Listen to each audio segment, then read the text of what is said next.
Hello, good morning. Welcome to our Thursday morning inspiration. We will be continuing our topic on discernment. No po? At ang ating pong ulitin po natin yung ating mga Bible morning inspiration verses. Ang una po, galing po sa James chapter 1 verse 5. Sandali lang po, yan natin yung sound natin.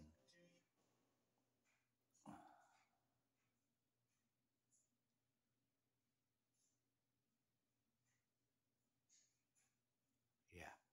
Sandali lang po, yung background music natin. Ayan po.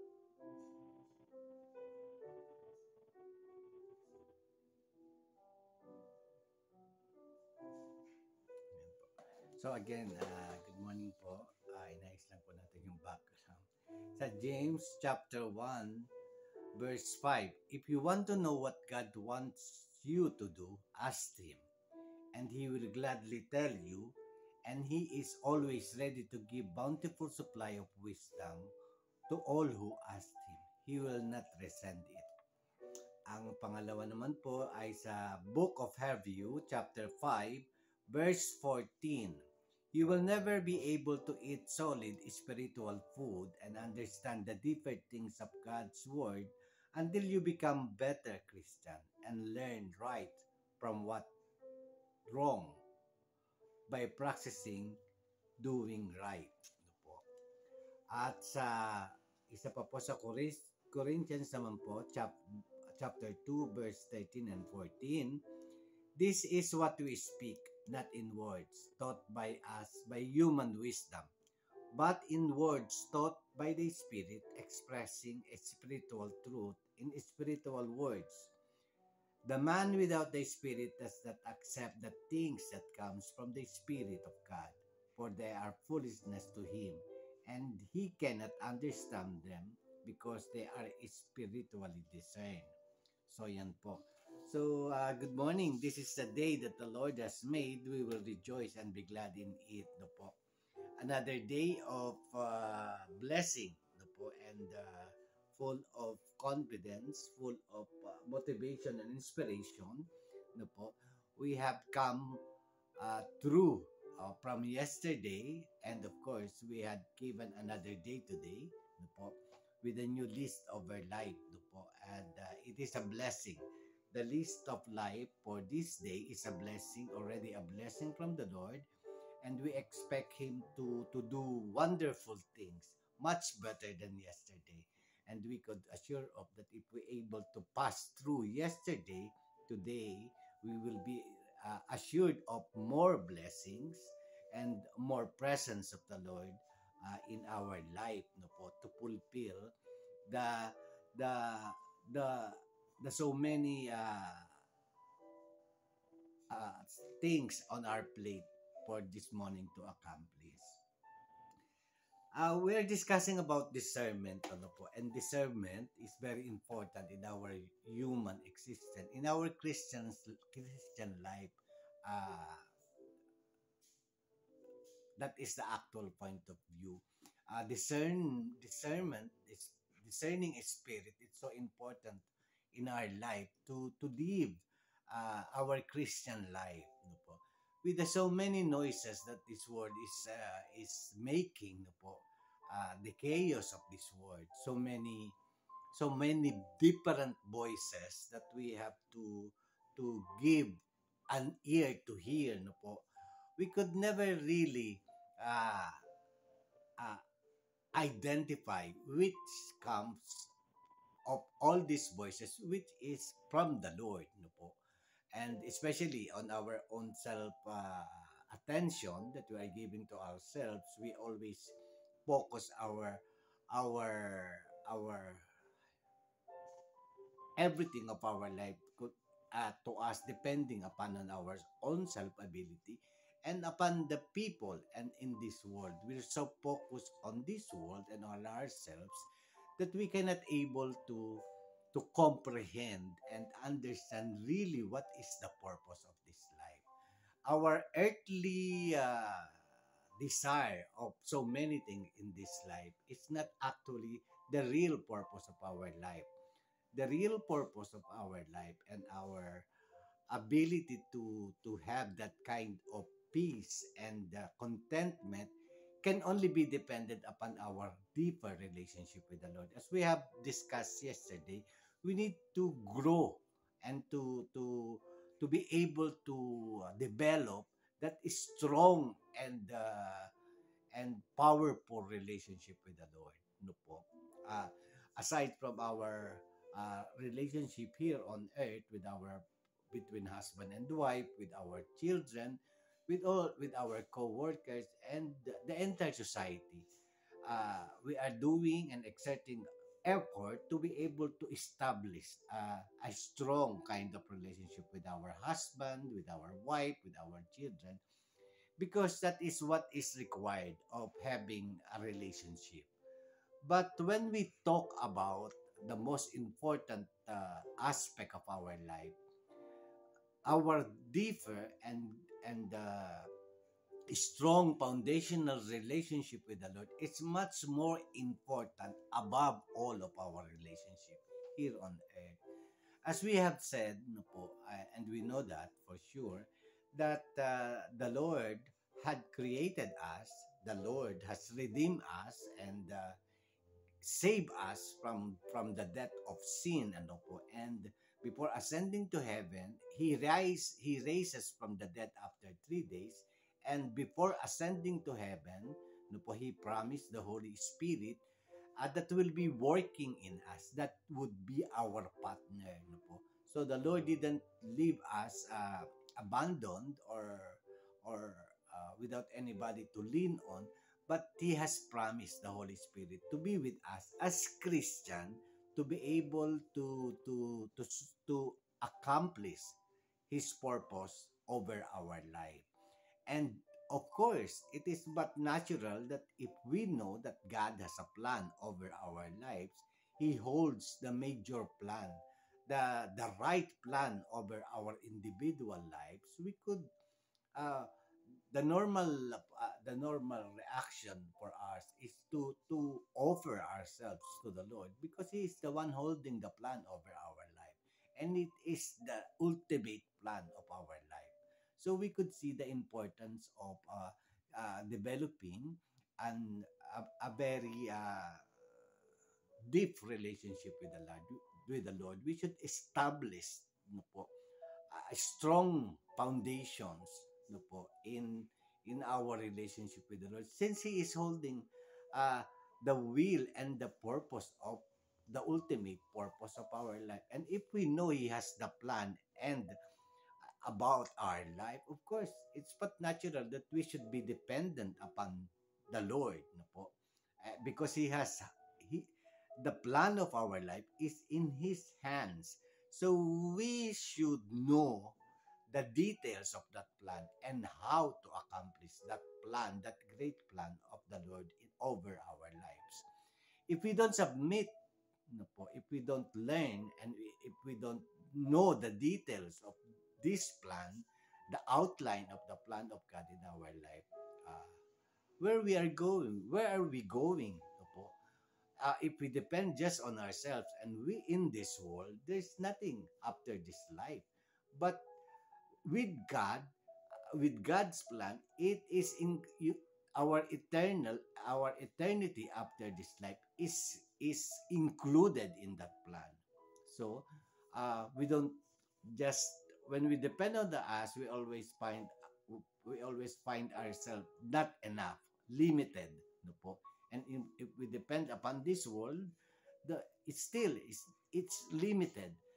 Whatever we gain into this world upon our own talents and upon our own wisdom does not have an eternal value. It will, everything that we have will live in this world, and it is only in this world when we live. But after we die, we don't we will not carry all of this. But the Lord, who has a greater plan for our life, we could have it all carry when we die, and we report to the Lord during the judgment day. So, how could we know the plan of God, the details of God's plan over our life. So, yung nga pong discerning spirit natin, we should develop that skill, and developing that skill requires for us to know God, no po, to know God more deeply and to know His plan over our lives, no po. We should invest time, effort, and action and decision to be able to cooperate with the power of the Holy Spirit so that we could discern the details of God's major plan over our lives, no po. So, discerning spirit is necessary. It's very important as our tool to to to to make decision based on the plan of God over our life. He will give us the details on how to accomplish that greater purpose of our life, of our existence. So we need to have that discerning spirit for us to be able to comprehend the step-by-step process in which the Lord is leading us to accomplish His greater purpose over our lives. So we we are discussing about discernment. So again, let us repress ourselves for our definition of discernment yesterday. Discernment is the skill of understanding and applying God's words with the purpose of separating truth from error and right from wrong. When we practice discernment, we are applying the truths of the Bible to our lives. We are attempting to understand the words of the Bible and trusting God's word to give clarity so we might see at, as God sees them. Our goal is in discernment is to do just this, to see things through God's eyes, through the Bible, and thus to see things as they really are. Like whipping the stream from a mirror, we seek to remove what is opaque so we might see God-given clarity. So ito po yung sinasabi, we must depend. Developing our discernment needs for us to keep in constant communication with God.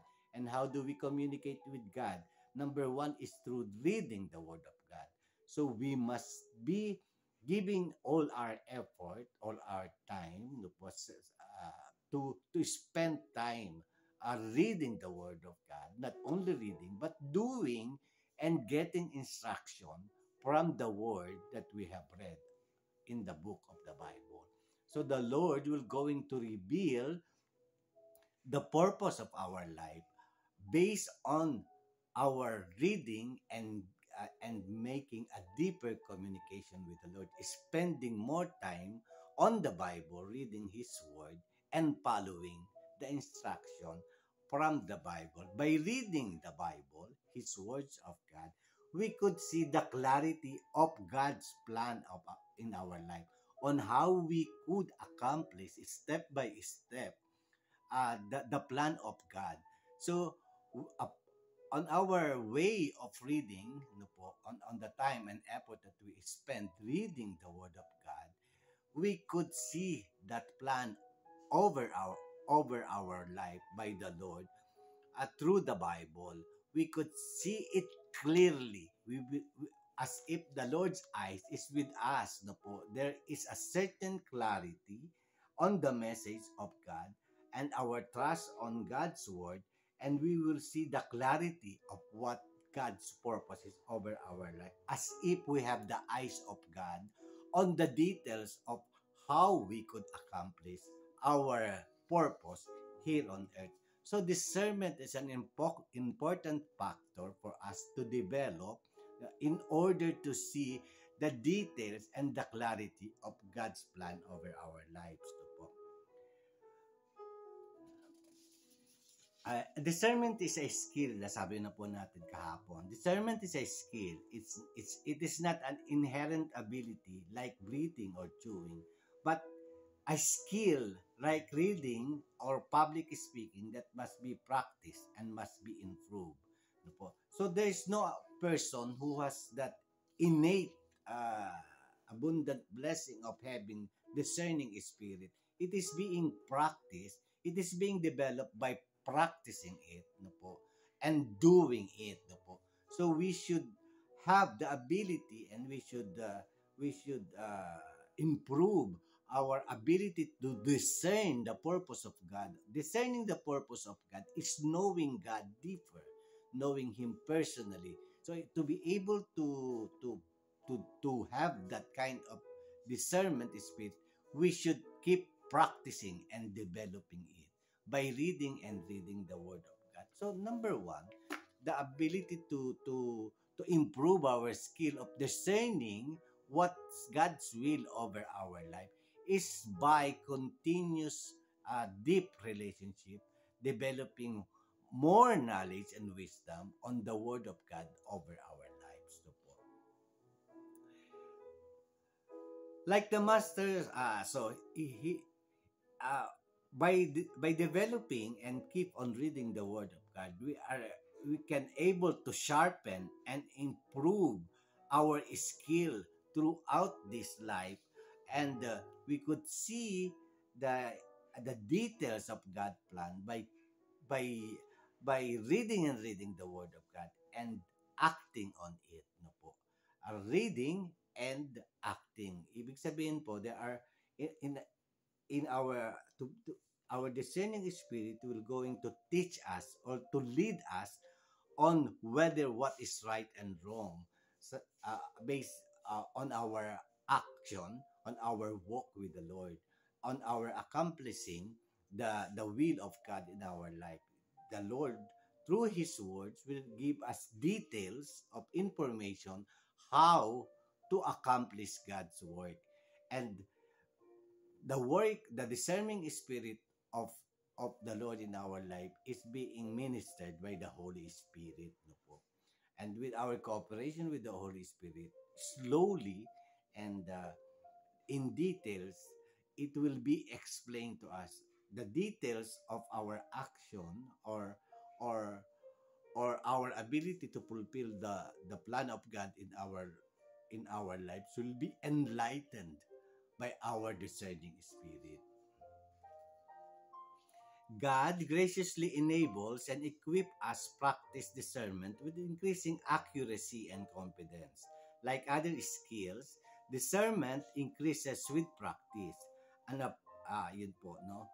In the same way, what is at first difficult can be practiced, become more natural in us. The more we know the truth of God, the more our ability to discern will increase. No po? So, our manner of investing time in knowing God Himself, no po, and His will over our life, no po, the process of which we spend and invest time knowing the Lord by reading the Word of God, there is a tendency and to improve our discerning spirit through the Word of God. No po? Our ability to discern the purpose of God in our life will increase much more, and we could see a God-given clarity on what to do, on what is right and what is wrong. Yun po, no? So, discernment is very important in our Christian life to be able to identify what is from the Lord and what is from this world, what is from the word and what is just from ourselves alone. We should be definitely be informed or be distinguished what is the the from the Lord and what is from this world and what is from us alone.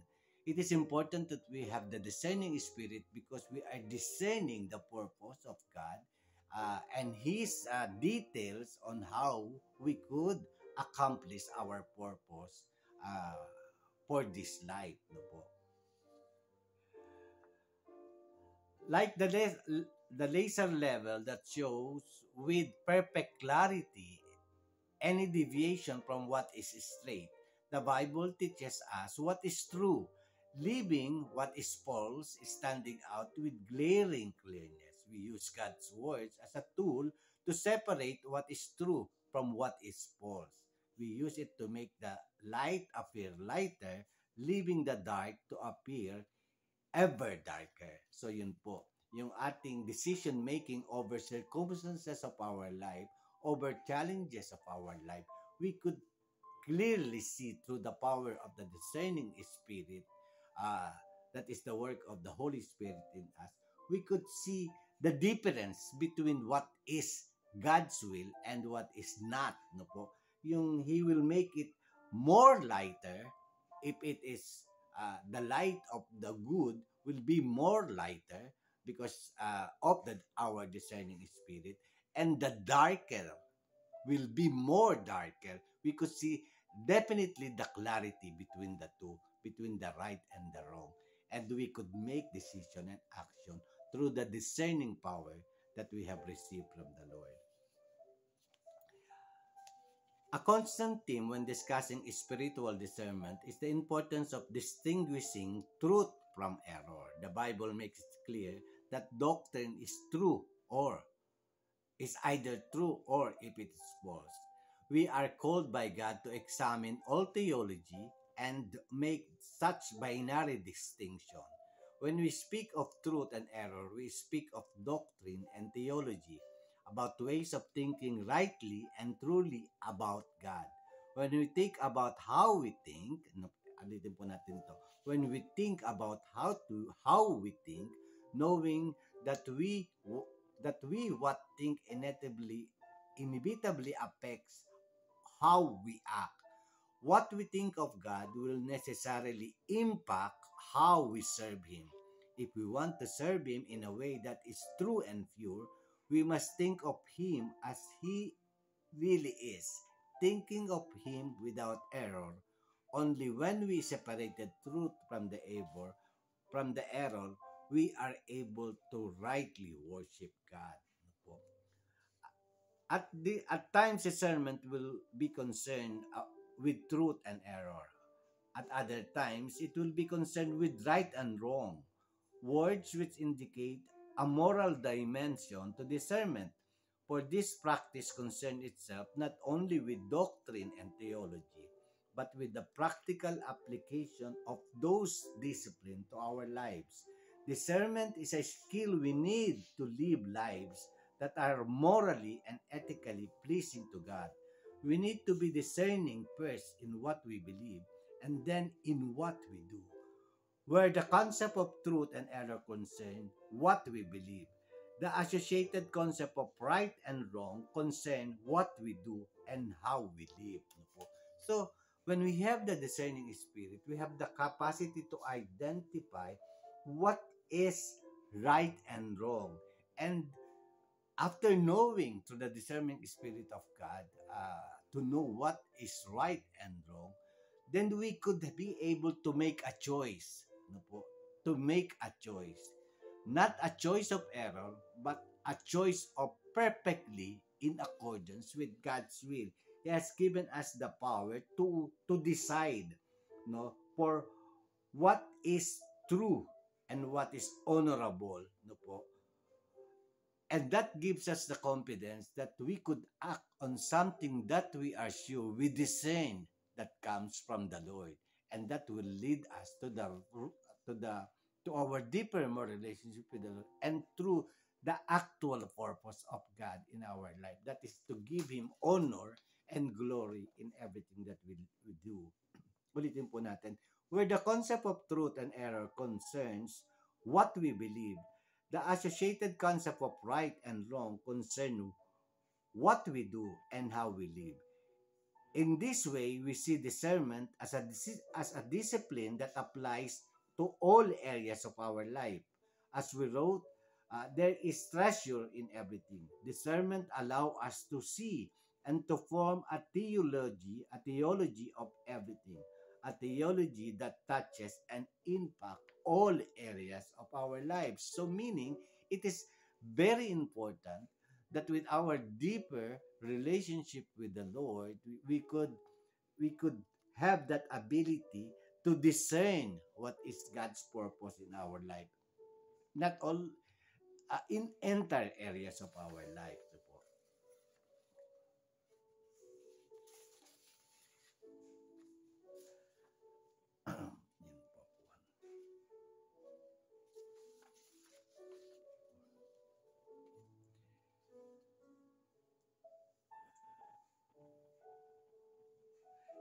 God's words is truth. In John 17:17, as part of his highly priestly prayer, Jesus affirmed to his Father, "Your word is truth." God's word is a very source of infallible truth. God's word is measure. It is our source. Hebrew 14:13 says that everyone who lives on milk is unskilled in the word of righteousness, since he is a child. Conversely, then, those who are mature are those who are skilled in the word of righteousness. The word of righteousness, these doctrines that are fundamental to Christian faith, are synonymous with God's word. We can only worship and glorify God on the basis of what we know of Him. In order to be discerning, we must know and understand what is true about God. To do this, we turn to God's words. And so, to be discerning, we must first be a student of Bible. We must study it, we must read it, and we must hear it taught from all areas of our lives. When we engage in discernment, we attempt to use God's words to rise above our own limitations so we could see what God sees. Through the truth contained in the Bible, God allow us to see things with His eyes. So, napakaganda po nito. With our discerning spirit, through God's words, to rise above our own limitation so we could see as God sees. So it will give us a certain clarity on the on every step of our life to be able to to accomplish the purpose of God in our life. Discerning spirit is like seeing and making decision, seeing it as we have the eyes of God and taking action as per instruction of the Lord. So discerning spirit is so important in our Christian life, and we could practice it in every areas of our life as if we have to wait upon the clarity and the right purpose of God to be able to and to give us the detail on how to act on the areas of our lives. God's word is a standard we use to differentiate between what is true and what is false. The concept of separating and distinguishing are inherent in the words of the original language translated as discernment. Discernment implies that we are to separate things in order to understand their difference. Do po. Yan. The constant theme when discussing spiritual discernment is the importance of distinguishing from truth from error. The Bible makes it clear that doctrine is either true or it is false. We are called by God to examine all theology and make such binary distinction. When we speak truth and error, we speak of doctrine and theology. Na po. At times, discernment will concern the truth and error. At other times, it will be concerned with right and wrong. Words indicate a moral dimension to discernment. For this practice concerns itself not only with doctrine and theology, but with the practical application of those disciplines towards our life. No po? Yan po ang very important factor of discerning discernment spirit over our lives. It is we could develop it. We could use it more properly to be able to know the direction of the Lord over our lives po. And discernment is a skill that needs to be practiced. Discernment is associated with our understanding over God's word and our personal relationship with the Lord, the God. We want to know the God who we uh, owe our lives, the God who have authority over our lives, and the God that has a greater purpose value over our life. And so, to be a people of discernment, we must be people who dedicate ourselves to studying and knowing and understanding God. Discernment is wisdom in action, wisdom applied. And here we seek to apply the skill we have been practicing. We do not only know and understand, but we also do and apply it in every areas of our lives. So po. God's words refers to aspect of God's revelation. Revelation of Himself through the person of Jesus Christ, and revelation of Himself through speech, and in particular, the words that were recorded in the Bible. So to be able to to to to develop our skills of discernment that will give us the power to know the details of God's words in our life, we have to make a closer and deeper relationship with the Lord. And we could only do that by our investment, no po, and our effort of spending more time knowing the Lord by reading and reading His words. No po. So, uh, with that, I hope you are inspired to walk in our walk with God and to know more of Him.